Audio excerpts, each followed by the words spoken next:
Devim Ramakrishnam Jagadgurum Padapadme Tayo Shritva Pranamami Muhurmuhu.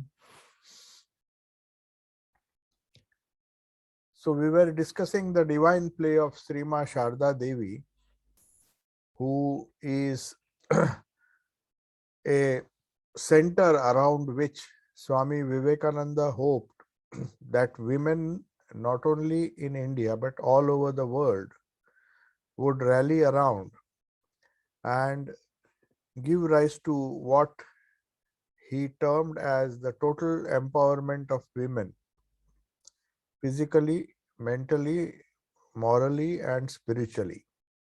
So that is the total empowerment which women were aiming for through the various movements that took place in the history of the world. If you see, it's a very recent phenomena when women started to assert their their demand for equality, some kind of equality or gender parity as it is popularly known. So we begin with a quote, a letter which Swami Vivekananda wrote to from America to Swami Shivananda in it as early as 1894. If you see the history of the so-called feminist movement in the world, it is pretty recent. It is only in the late 1880s or maybe a little earlier the so-called feminist movement started. But Swami Vivekananda anticipated it much earlier, and Sri Ramakrishna, his master, when he was born in 1836, much before any kind of women's empowerment or feminism as it is known. Feminism is not real women's empowerment. We'll come back to that later. But let us see what Swami Vivekananda said in 1894.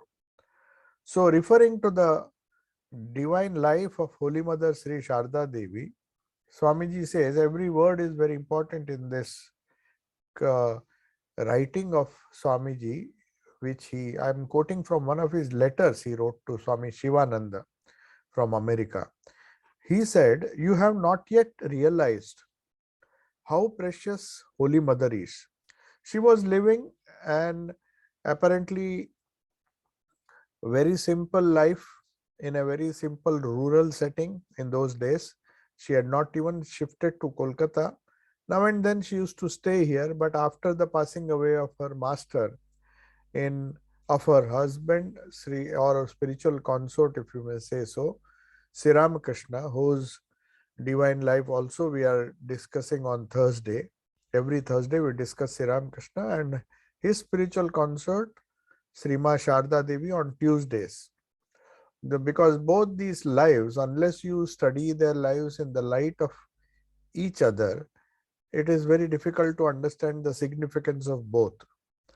So Swamiji knew that, and immediately after the passing, a few years after the passing away of Sri Ramakrishna, after he reached the West and he saw the different women's empowerment movement that were going on there and the role women were playing in society, especially in the Western world, he was thinking of the women in India, and he also thought, how could Srima Sharda Devi play the central role in inspiring women not only of the East but also of the West, not only of India, where she was playing out her divine drama or divine play, you can say, very unobtrusively in a corner of Bengal, a very remote corner, till she became known.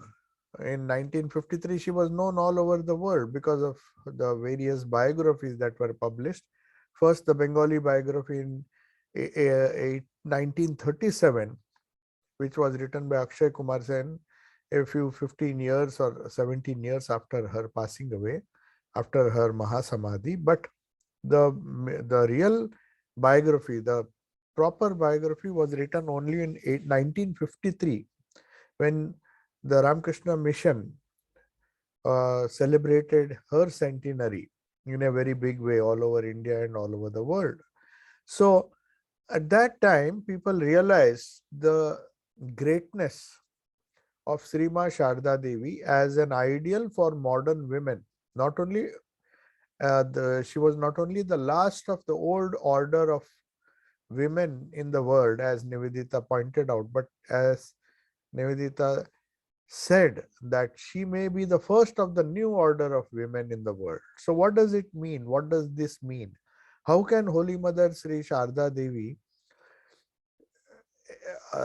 play her role? I mean, be a role model for the modern women. That's the point. And for that, we need to understand the various movements which started in as early as 1860. We'll see, look into that. But before that, I would like to finish with what Swami Vivekananda prophesied. He had that capacity to see things before they occurred, maybe hundreds and hundreds of years before. He could foresee certain revolutions, certain social, political, and other religious revivals taking place all over the world. He made some wonderful predictions which are scattered, especially in his book, The East and the West, and some of his letters and some of his talks, where he made several prophecies which are slowly coming true. Some of them have come true, and some of the prophecies, like the one which we are discussing today, will gradually unfold itself. That's for sure, because most of the prophecies that he made, including the First World War and the spread of communism, much before these things happened in the world, they are not coincidences. He made many predictions. One of them was that India would be free from colonial rule exactly 50 years after he said it in 1897, and we saw that exactly 50 years later, 1947, India was free from colonial rule, with so many other countries also got their independence. But even other than that, he made certain prophecies where he said he foresaw the spread of communism in countries like Russia and China, which at that time uh, nobody thought that they would take root first there, because the founders or maybe the creators of that thought, socialistic thought or communistic thought, was in Marx and Engels, who were German, and they everybody thought that these ideas will first be experimented in Germany and then they will spread all over the world. But contrary to uh, the popular opinion, Swami Vivekananda remarked, and these are all under record. He said, I don't know which one, but it will be either Russia or China or both, where these ideas will be first made practical. And that's how we see very soon after his passing away, maybe 10 years after his passing away, they uh, germinated, or maybe they got a fertile field in Russia and China, which people of, especially the European people, the elite, the intelligentsia who were uh, enamored of this idea of Marxism, they found that suddenly the movement has taken shape, or is about to take shape in China, both China and Russia. So he made several prophecies, and he also predicted the rise of women. And some of his women disciples, especially his women disciples, who did a lot for him. I spoke about this, the four women, or there were innumerable women in the West who helped his mission. It is notable, it is to be noted that more than men, it was the women in the West, who educated women, of course, and educated women of the West, who did a lot for furthering his universal message, not only in the West, but also in India. Surprisingly, they were the ones who laid the foundation, helped to lay the foundation of his own movement, the Ramakrishna movement, and later on the the Sharda Math and Mission in India. So it was the women who played a major role even while he was alive. So maybe based on his experience and his deep intuitions, he said, people, you have not yet, he writes very forcefully.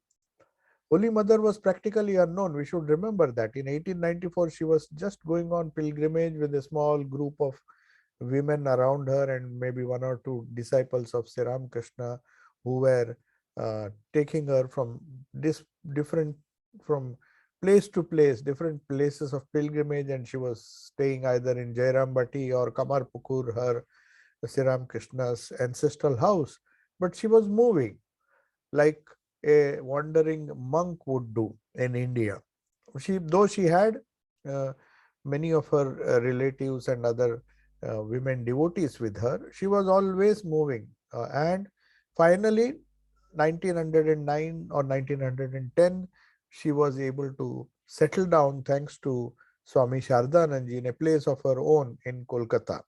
So before that, you will find that people hardly understood the significance of her life, even when she lived in Kolkata, which was the center of Western civilization, especially the English civilization in India. So that was the power, the place from where ideas used to spread all over India.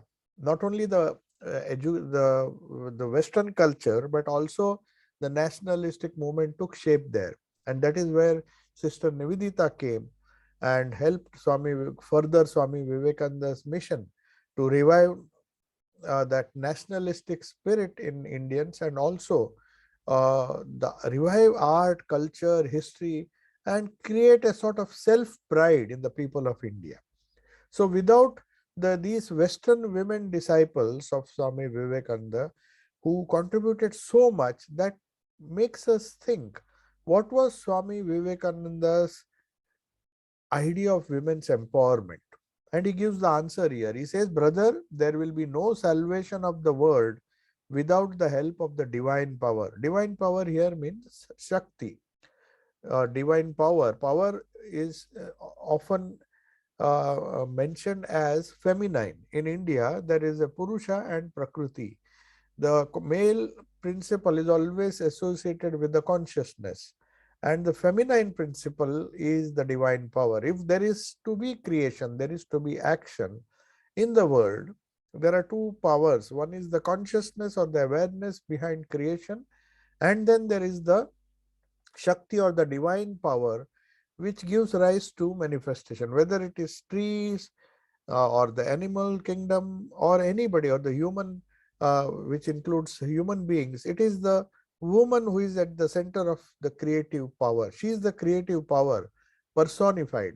So the divine power is always termed as Shakti. Shakti means it's a feminine counterpart to Brahman or Shiva. Shiva and Shakti, Brahman and Prakriti, these are the words, or Purusha and Prakriti. Purusha is the uh, apparently it is known as, there is no gender there, but apparently it is the male principle which is the awareness or the consciousness behind the female principle, which is creative in her role. She creates, she preserves, and she destroys. So that is how the concept of truth or God is understood in Hinduism. Very often we say, why Hindus believe in these two principles? Apparently they are one, but when the static, or you may say the one undivided consciousness becomes divided, as it were, apparently, according to Advaita, it is an apparent division into different creations. So that creation, which creates, sustains, and then finally it goes back to its original state. This whole cycle is known as projection. Creation is a wrong word, because you can't create anything from nothing. You have to have something to create something. So from zero, you can't create this whole universe. So they say it is in an involved state in Purusha, but when it evolves, it appears to evolve, it becomes Prakriti, it creates, And when it is done with creation, it absorbs all. It is like something like the black holes. It creates, gives rise to numerous universes, and finally it absorbs everything into a big black hole. Then it again, so it's a cyclical process according to Hinduism. And the feminine aspect of this cyclical process is what is known as Shakti. But what is the relevance of this concept of Shakti in our national life, in our universal, in our life in the world? Especially, he is writing with reference to the Indian women. He says, why is it? See, this is a very generalized statement he is making, which is very, very true, at least in the case of India and the other countries which were subject to colonial rule because of their physical and political weaknesses. Nobody can come from thousands of miles away and rule a country unless you are weak. So what was the reason for India's weakness? He says, why is that our country in those days? Everybody was blaming, of course, the colonial powers had that opportunity and they took it. That's not a desirable thing. But what about the country itself? A country which cannot defend itself. How can it be so weak that any power, so many powers came and ruled over it? There should be a reason. There should be a reason. So Swami Vivekananda pointed out, why is it, these are his own words, why is it that our country is the weakest and most backward of all countries? Because the answer he gives is because Shakti, or the divine power, is held in dishonor here. Here he means the entire population of women. They were not getting the honor that they deserved. This is a very important historical point. Not that they were honored in other countries. Swamiji will go on to show that even in the West, the women were not given whatever they were due. They were not, but compared to India, at least in the physical, the political and the economic spheres, they had more freedom in the other countries, the Western countries. So, or European and America. So he says, because this divine power or Shakti is held in dishonor, she has not been honored. She has not been allowed to play a major role in the forming of society, which she did when India was in the Vedic age. Before all these colonial powers came, we need not go into the historicity of that, how these things happened. How did the women suddenly lose their, they were disempowered. If they were empowered during the Vedic age, what happened? There are many historical reasons, let us not go into it. But it so happened that when the powers which invaded her, beginning with the 700 or 1000 years of Mughal rule and 200 or 250 years of British rule, when foreign ideas came to her nation, much before that, the privilege that women had in the Vedic age, which is supposed to be the golden age as far as India is concerned, it was women who were, there was total gender parity. Women played an equal role, if not a superior role, with men in in all aspects of life. Remember, it's not just the political freedom or the political empowerment which I'm talking of.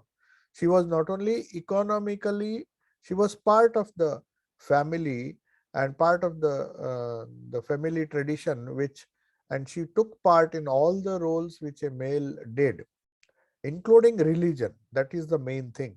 In religious rites, it is always, in the Vedic age, you'll always find women and men playing a similar role. Nobody was superior, nobody was inferior. It began with that. Of course, because of the biological differences or diversities, the role they played might have been different. They would have fought wars, while as the women would have assisted in earning money and other things, cultivating fields, which she is doing even today. That empowerment is still there.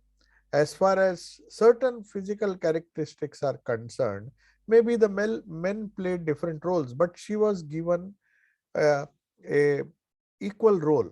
But I'm not speaking of the political role she played, the economic, socio-economic role she played in family, in society, or in politics, or ruling certain. That there was no politics in those days. Every village or every area was self-sufficient. It was ruled by a small uh, sort of king, and only when the different powers came, the idea of politics and administration, as I mentioned in my 12th January, mm, the Nehru Center talk, which was held uh, courtesy our Indian High Commission who arranged it, is there on YouTube. There I mentioned very clearly the influence of the Greeks, the influence of the Romans, two major cultures which had their impact on the entire world, including India. So the Romans excelled in administration and politics, in the democracies and all the other systems of administration which we see have their root in the political uh, expertise, or you may say the political will of these Romans. They always believed in ruling people and the systems of how they administered vast areas. That's a lesson that humanity has got from the Romans. So also the Greeks gave the wonderful art, culture, and science which we see today, the revolutions that took place in Europe.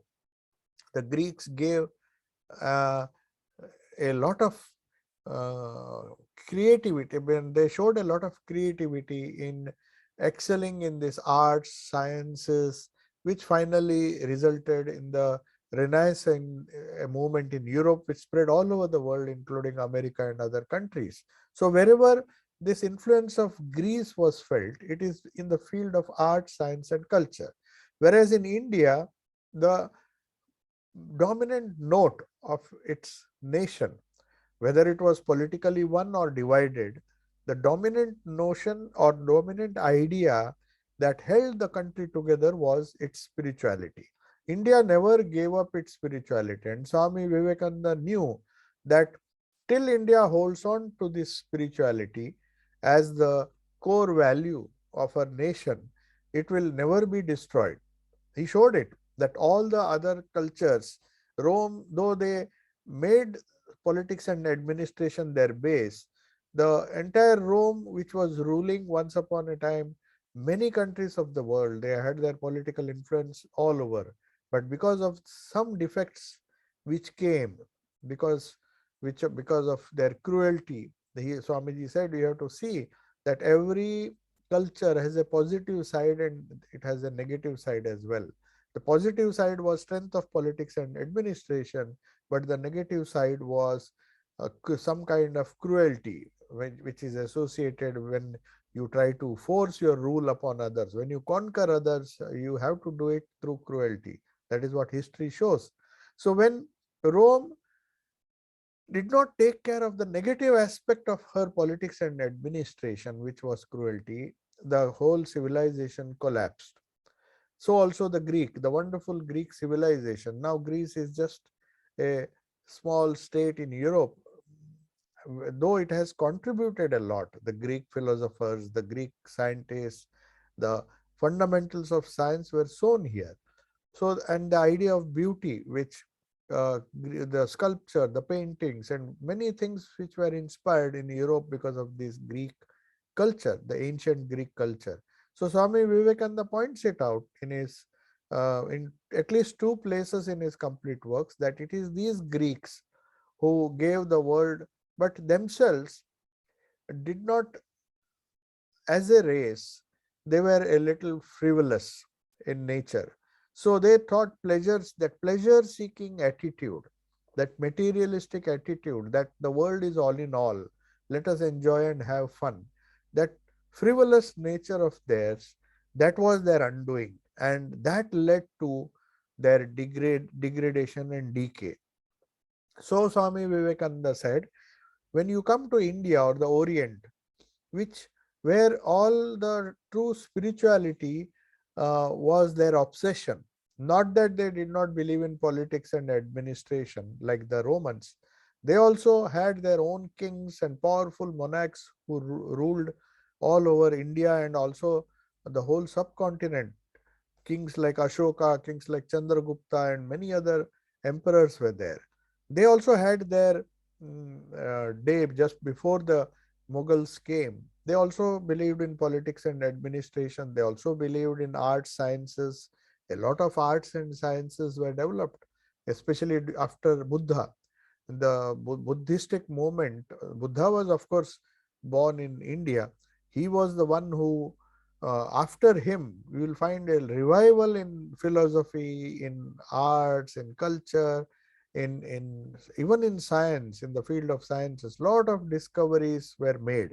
But even though India excelled in these things, its soul was in these spiritual values, the ideas of the spirit, which found their echo in the movements which were inspired by India, though they took place at a distance from India. The Mediterranean, you find two or three Semitic religions, the Zoroastrian religion, all of them were somehow directly or indirectly, just as politics and administration of the Romans influenced a large number of people all over the world, and the science and the modern technology and the arts of Greece slowly percolated its way and spread all over Europe and later on all over the world. So also Indian spirituality or the Indian research, the scientific research into the science of the human soul, what happens after death, the subtle ideas of the spirit, they were researched into by the rishis and all the great saints, and whatever was their output, the universal ideas that they spoke through the Vedas and through the Upanishads, they found their way somehow through the travelers who came to India and exchanged ideas. They went all over the world, and that's how spirituality, wherever it found uh, it flourished later on, whether it is Semitic religions in Persia, which was the great Zoroastrian movement, and whether it was the Christianity also, the Palestine and all those different areas where they flourished, they can trace their roots somehow to this spiritual culture which came from India. So India had its strength in the spiritual values and culture, but as Swami Vivekananda said, just like the Greek and the uh, Roman culture, they had their own defects. So also India, in spite of our great spiritual culture, he says they had one great defect, and that was impracticality. The spiritual ideas which they discovered were used for by some individuals to get moksha. But for that reason, should all the other common masses who are not ready for spirituality, should they suffer? So Swamiji says the greatest defect of Indian civilization was its impracticality. As far as religious ideas are concerned, India was really great. It was, they developed the spiritual ideals to its logical conclusion, and through wonderful experiences of the rishis, a firm basis of spiritual welfare of the world was laid. But their defect was that they were highly impractical in the practical field, because without bread there cannot be religion. So, in as far as the material side of Indian life, national life, though our rishis, the wise people of India, they had made these gradations into Brahmana, the Vaishyas, though the caste system was designed to raise the man from a materialist to the spiritual. There's nothing degrading in our caste systems. Many people very often without thinking criticize this caste system. But it is a fact. There is a caste. Either it is based on money. You may say it is caste, but other countries have it in different forms. They say it is class. The aristocratic class and the labor or the commons. So they are not treated the same way So this discrimination was there and will be there as long as human beings remain. But it is the spiritual idea, the unification of all these castes by a spiritual background, that was the genius of India. So you will find that those who were absolutely materialistic, they were at the bottom of the pyramid, and bottom in the sense they were the support of the whole nation, and they were the Shudras. Then the merchant class, which was known as the Vaishyas. They had a great role to play to take the wealth that was generated uh, by the masses to the entire world, make some profit. So that is known as the Vaishya caste. Then we had the Kshatriyas who ruled, who excelled in administration. So that's where we find the wonderful Roman idea of politics and administration entered India, and the caste, Kshatriya caste, belonged to that tradition. So we absorbed all the tradition. Then there was the Vaishya, which can be said that they came from the Greece, the arts, the commerce, and the sciences, which enabled people to globalize, to trade, and all these things which Europe started, and that's how they colonized almost the entire world. Every European country made so many colonies. That was not just because of their Kshatriya power, unlike Rome, who the Roman culture, which tried to unify the whole world by their armies, by political and force, or their politics and administration. But you find the Greeks were more subtle. The Greeks and then the Europeans who took that Greek culture started businesses, uh, and then they slowly spread to the different countries of the world, and they established. I'm giving this background because to understand what is the role of modern women in this, the Shakti, I just digressed from the main theme just to understand, because women also felt the impact of these three cultures. It is today's modern woman, we will not understand what Holy Mother, what is the relevance of Holy Mother in re-establishing Shakti. Before I complete this quotation of Swamiji, each line has a wonderful significance. That's why I just digressed from the main thing and just showed that these three wonderful cultures had their impact not only on men but also women. That is to be understood. Why is a woman today trying to get some kind of political empowerment? She wants to be in politics. She wants to be in socio-economic development. She wants to challenge men in, or at least have some kind of gender parity with men in in all the spheres, except perhaps the spiritual, where Swami Vivekananda found Holy Mother could be an ideal, because total empowerment is the empowerment of all these three cultures. My very uh, idea of bringing these three cultures was the political and administration empowerment which the Romans inspired our women, the modern women, you can say. It happened historically. I'll discuss that also. Why Shakti is so important, why the women of the world are important as men in in progress, in the real progress, in the real sense of the term. So we will find that the politics and administration of the Romans were taken up by some of the women. We'll see in phases they took it. So also they started entering this. First it started, let us see how this process took place.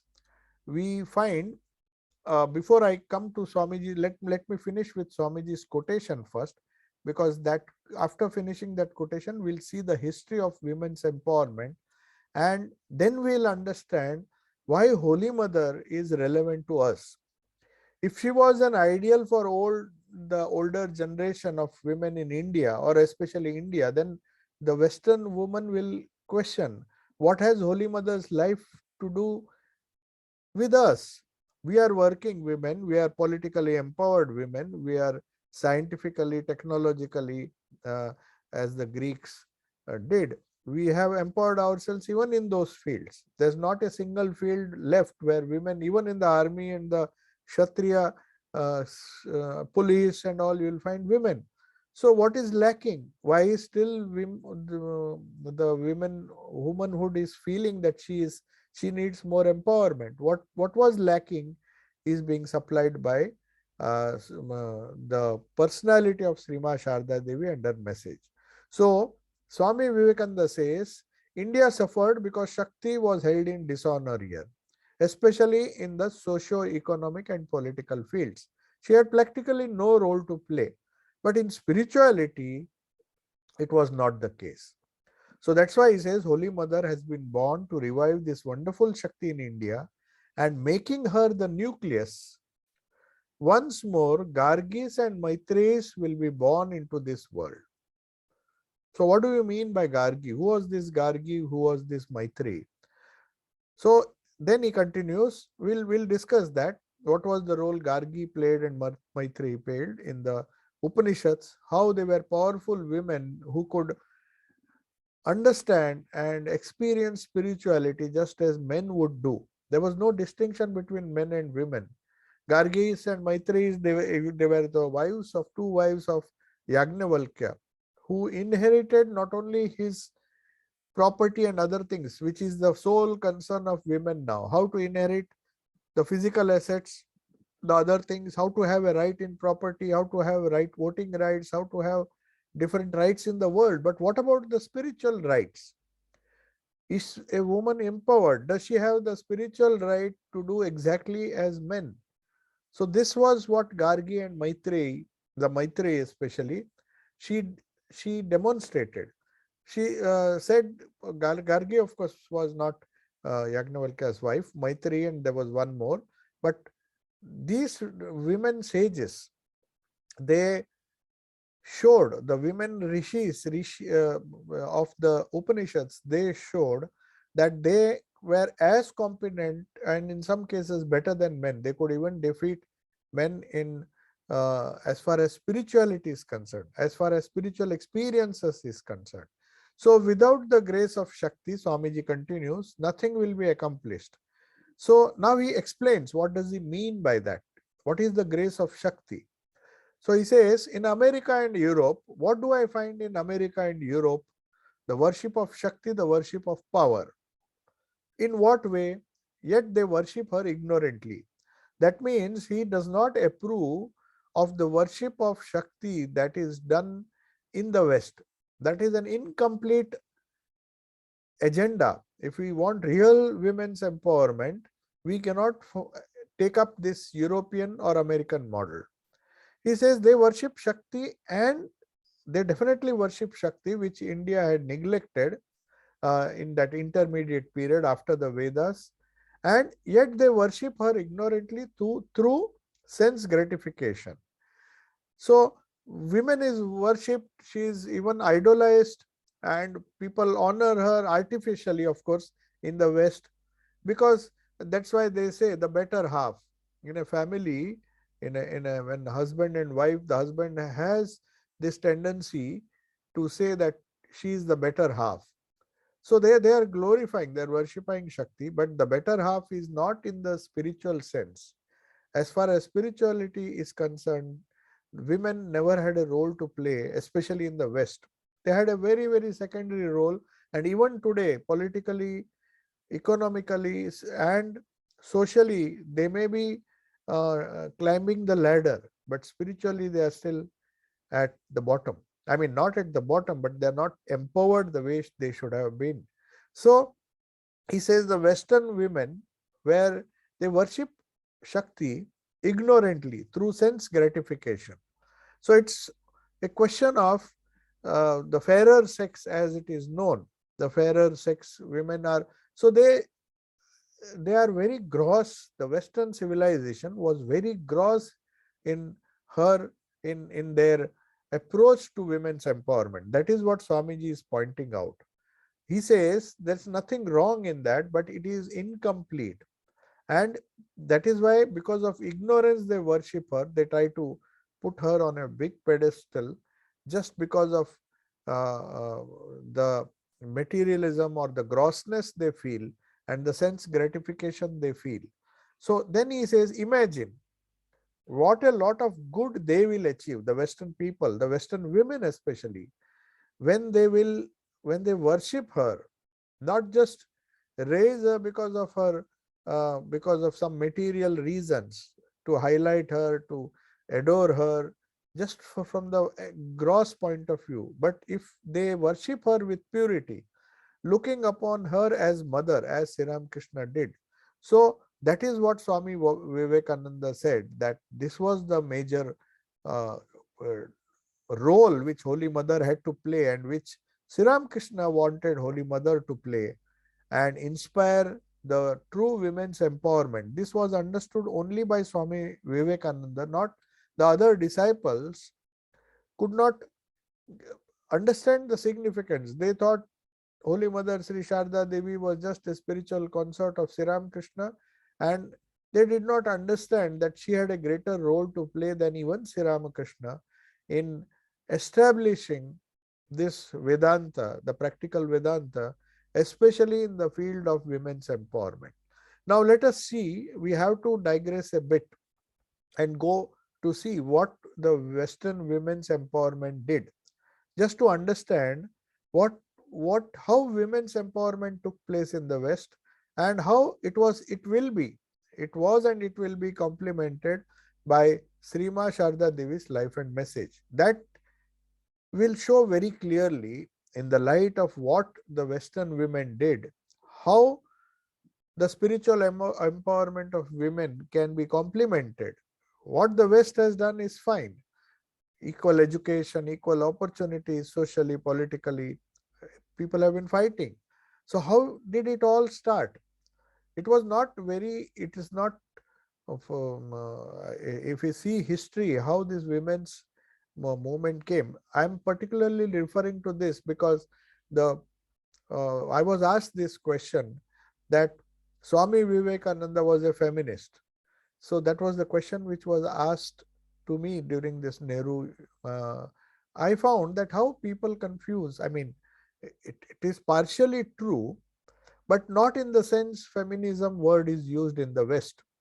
So if you call Swami Vivekananda a feminist, it is an absolute trivialization of this term.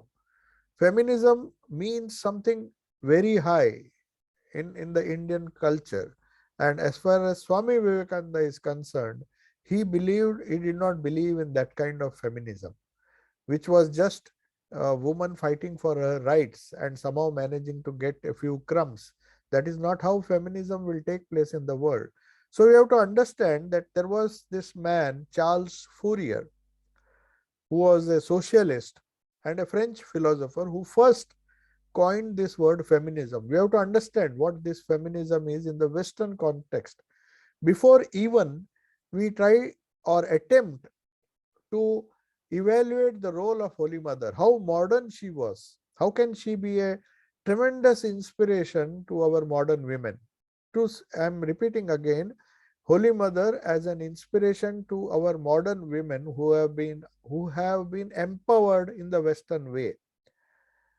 I'm not talking of the rural women who are yet to get education in India and many other African countries where they don't even have the basic social empowerment.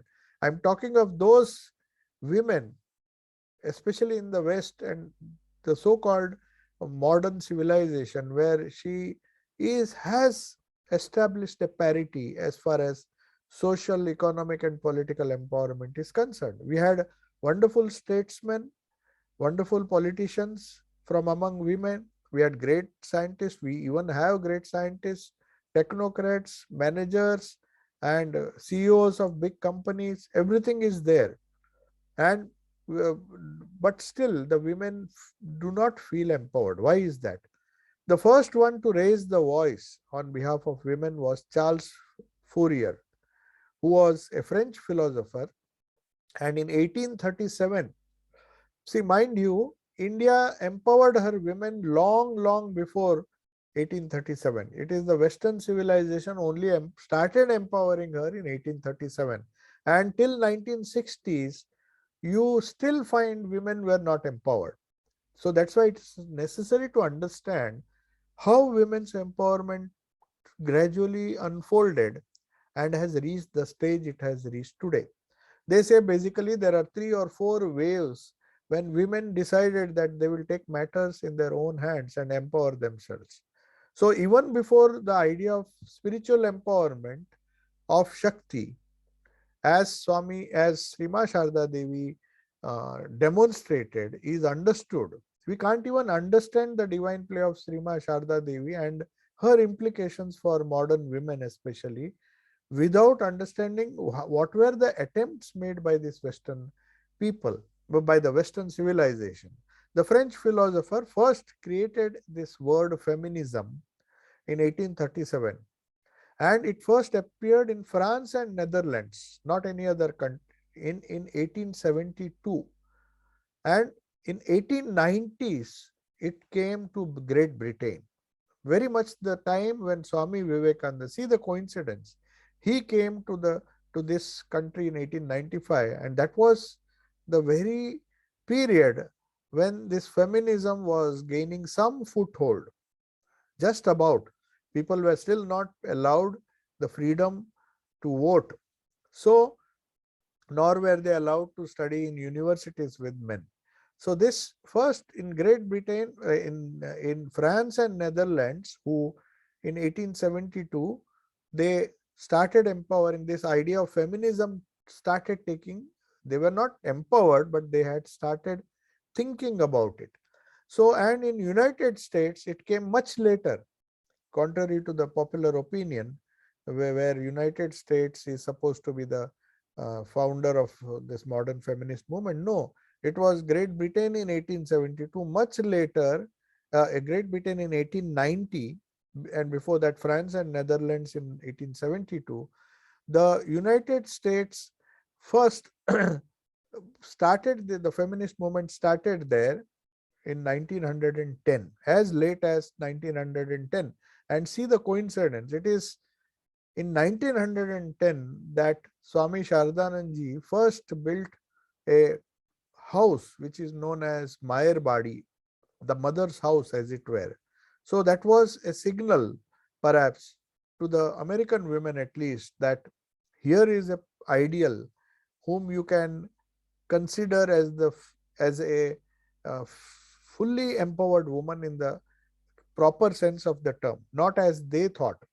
So if you see the Oxford English Dictionary, 1852 is the year which they give for the first appearance of the word and the movement known as feminist or feminism.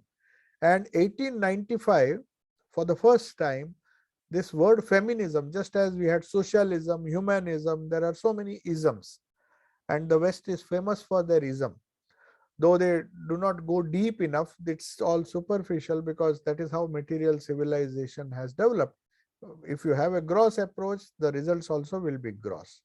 So depending on the historical movement, the culture and the country, feminists all over the world, you will find they had different causes and different goals. Most Western feminist historians, they say that all the movements which started working for women's right should not be called as feminist movements. Some of them, just like in England, their primary aim was that why can't we get our voting rights?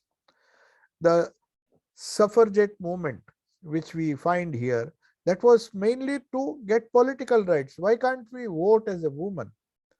Some of the countries like Australia and New Zealand gave these rights much earlier, and some of the colonial powers also, they empowered the women, they allowed them to go to universities much before England or the so-called modern European civilization did.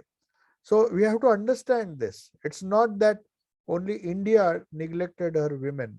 All over the world, women had to fight for their rights. And that, in that light, we have to understand the life of Srima Sharda Devi. So most feministic movements, they wanted women's rights. First, they wanted political rights. Then the history of the whole feminist movement can be divided into 3 or 4 ways. The first wave, which started in 19th and early 20th century, they just promoted women's right to vote. So one of the ladies who came to England and also inspired a lot of people in America was Emeline Pankhurst. She was the most notable activist in England. These women were, many of them were inspired by the Quaker movement. The Quaker movement, they preached or they propounded a theory of spiritual equality, which asserts that men and women are equal under God. Now you have to understand this, that the Quaker movement was necessary for inspiring these women to fight. Otherwise, without the sanction of the church, the religious heads, which were definitely not feminist in nature, it would not have been possible. So the Quaker theology was the first to assert that women and men are equal before God, under God. Though if you see Jesus in the Bible, nowhere he says women or men are different as far as spirituality is concerned. Most of the great prophets, they preached gender equality. In fact, they did not preach gender, because in the spirit there is no gender. In the Atman there is no gender at all. It is only when you come to the gross level there is this gender parity or disparity, you can say. In the US, the first wave of feminism came only in 1919. Though it started earlier, women had to fight, and an amendment was made, which was also known as the 19th Amendment to the United States Constitution, when women got the right to vote in all the states. So this is known as the second wave of feminism. First, it was this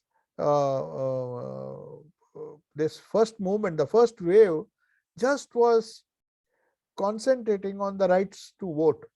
Let us be part of the democratic process. Why will men decide what the country will do? We will also do. In the second wave, which started in 1960, as late as 1960, when many of us were just born, the women's liberation movement began with campaigning for legal and social equality. Political equality, or at least voting rights, were got, but then in 1963 especially, Betty Friedan, who wrote the book Feminine Mystic, she voiced the discontent in America. She said what American women felt in 1960s, after getting political empowerment, of course, in 1919 they got it, but in 1960, this book created a second wave of feminism in the United States, and within 10 years, women made, it's a significant event in America,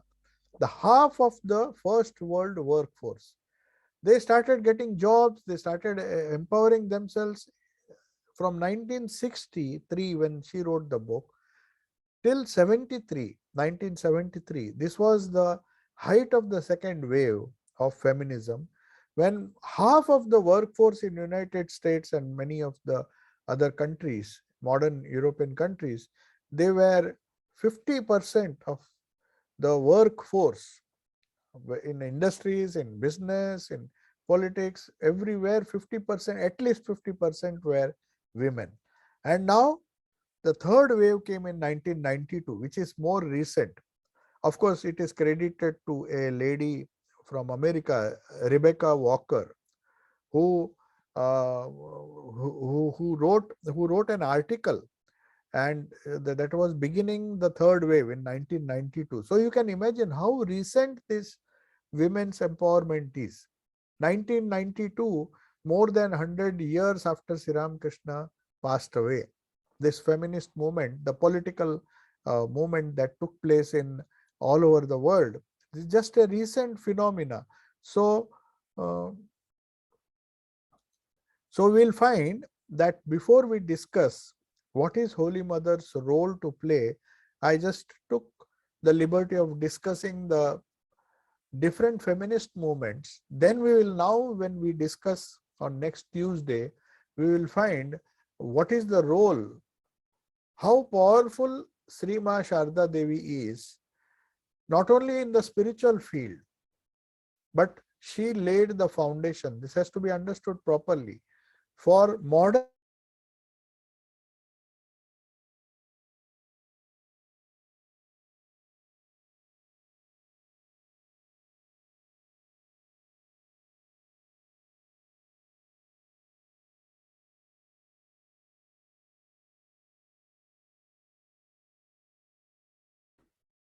to flourish. Because of the Wi-Fi trouble here, it got disconnected.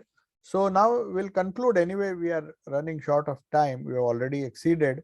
So if there are some questions, yeah, I'll just answer a few questions.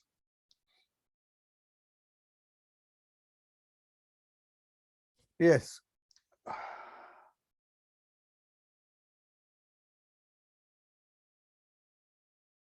Yeah, there are 3 questions.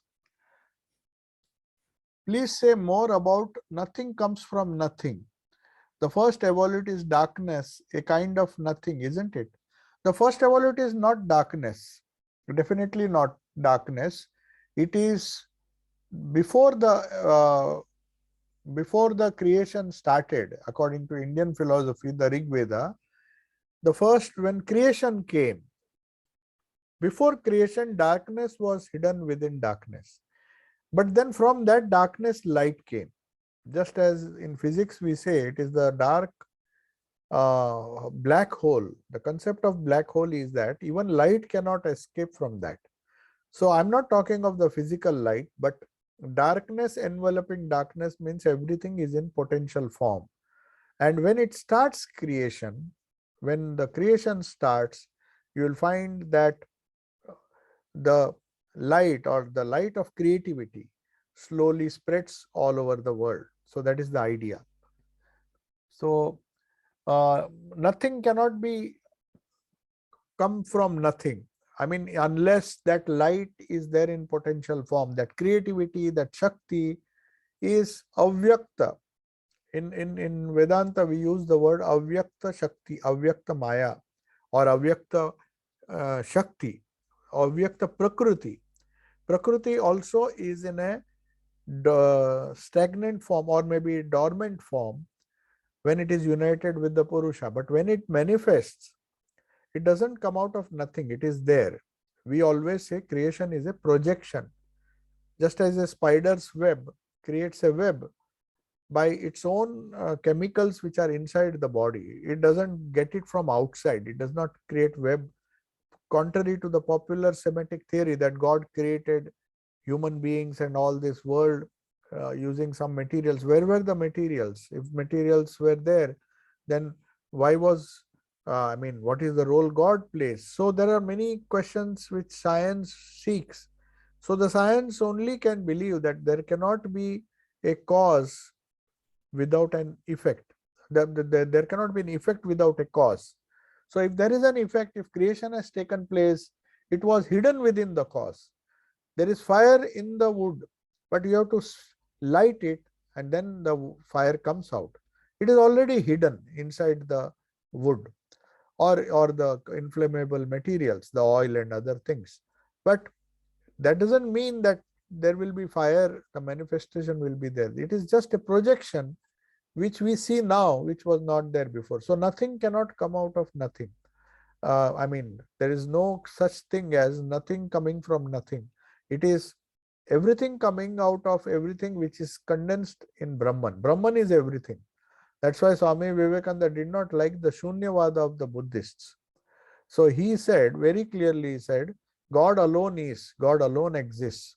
He may be in a dormant form or he may be in his avyakta state, but when he expresses himself, which you call Shakti, then you see the projection, and that is also known as Maya. Now we come to the next question. The Western world says ladies first sometimes. Yeah, but perhaps do not include spirituality. Spiritual life is the complement of all others component. Is that so? Yes, it is perfect. It is perfect. Ladies first means in a very gross sense that we consider you to be the fairer sex, a more gentle sex, less empowered. So that kind of chivalry Swami Vivekananda did not like. In fact, when he was In the West, there is a very nice incident, which is a very small incident, but he made a remark when he saw one of his male disciples of Sri Ramakrishna, his one male disciple. They were going in a big camp, they were going to some place, and there was a brook. They had to cross that brook, and naturally the women with all their long skirts and all, they would find it very difficult to cross it. So one of all the women, the men crossed very fast. Obviously, biologically, they are apparently they are more strong. But the women were also doing a good job. They were jumping over the stones and crossing the brooks independently without any help. But because of this ladies first or chivalry or all those things, one of the men extended a hand, thinking that the woman needs support. It was a very small event. It is nothing uncommon in the West for men to offer their help to women. But Swamiji saw the inferiority that a woman would feel, and maybe other things. So he said, you men of the West, you think you are chivalrous by just supporting these people. That idea of chivalry should go. Otherwise, women will never be empowered. They are as capable as you to jump and just cross the river. They have not asked for your help. And you think it is the height of manners to just extend your hand and help out somebody who is apparently weak in your estimation. She is not weak. She can easily cross as other women have done. Why do you make a show here? So that is very significant when Swamiji wanted, even in the small events that we see, whether we say ladies first or the fairer sex, there's no idea of sex in the Atman. When it comes to creation, there may be slight diversity. A lion is not a fox is not a lion. Male and female species have different biological characteristics, but as spirit they are one. And that is what will lead, if we accept this idea, then and then only there will be true spiritual women's empowerment. It can never take place at the gross level. So that is the answer. So it is definitely desirable that you have to include spiritual empowerment in all the other empowerment. I wanted to hear more about Sharada Devi's simple lifestyle and yes, we will discuss that. You see, perhaps you might have felt, somebody has asked the question, I wanted to hear more about Sharada Devi's simple life. The problem is, if I discuss only the simple life without explaining the complicated life the women of the West or women all over the world now, and the so-called empowered women of the West, then people will ask, oh, Sri Ma Sharada Devi was a simple woman living in a simple village. So why are we spending our time discussing? We are modern women. We have nothing to do with her life. She was very great in those days and spiritually very great. That's a common misunderstanding that modern women have. They think they are far superior. So that's the reason why I had to digress a little bit, and I try to explain how the modern women's empowerment took place. These are all Swami Vivekananda's remarks. He knew how to present. He did not preach Sri Ma Sharada Devi as a simple woman in the West, in the East, in India, living in India, a quiet life, and that we all have to do that. Then that would be discouraging a lot of women who are now working in different professions as doctors, as engineers, as businesswomen. Then they will think, oh, we have nothing to do with Sri Ma Sharada Devi. She was living a quiet life in the rural area of Bengal, and she hardly could write anything or read anything. So how can she be relevant to me? So for the modern women, it is absolutely essential to understand the forces of history. That is why Swami Vivekananda says, that's why I read this paragraph. It's part of the Divine Play, the book Divine Play, because he says, Holy Mother has been born to revive this wonderful Shakti in India. first in India and then all over the world. With her grace, she will be an ideal not only for women in India, but women all over the world who perhaps think that this was an age when women were not empowered. Now we are empowered. We have nothing to learn from Holy Mother. So, to clarify that doubt, to remove that doubt, I uh, digressed a little bit. We will go back to her life. It is in the next Tuesday class, you will see how we'll go back to her simple rural setting. But before that, I just wanted to caution everybody that just because she was born in a rural, out of the way village, she was more modern than all the modern women of the East and the West. That is what Nivedita found. That is what Mother Savior found. The way she administered, it's nothing less than the most powerful women CEOs of the world. So, to emphasize that point, I tried to discuss what are the Western ideals. Without understanding the Western ideals, especially for women, it is impossible to discuss how a woman can be empowered who has been perhaps born in the West or at least educated in the West and has been influenced and thinks women's empowerment. They in fact try to give lessons saying that Indian women need empowerment. It's a backward country. No doubt Swamiji also said that. But they have the spiritual empowerment, at least some of the women.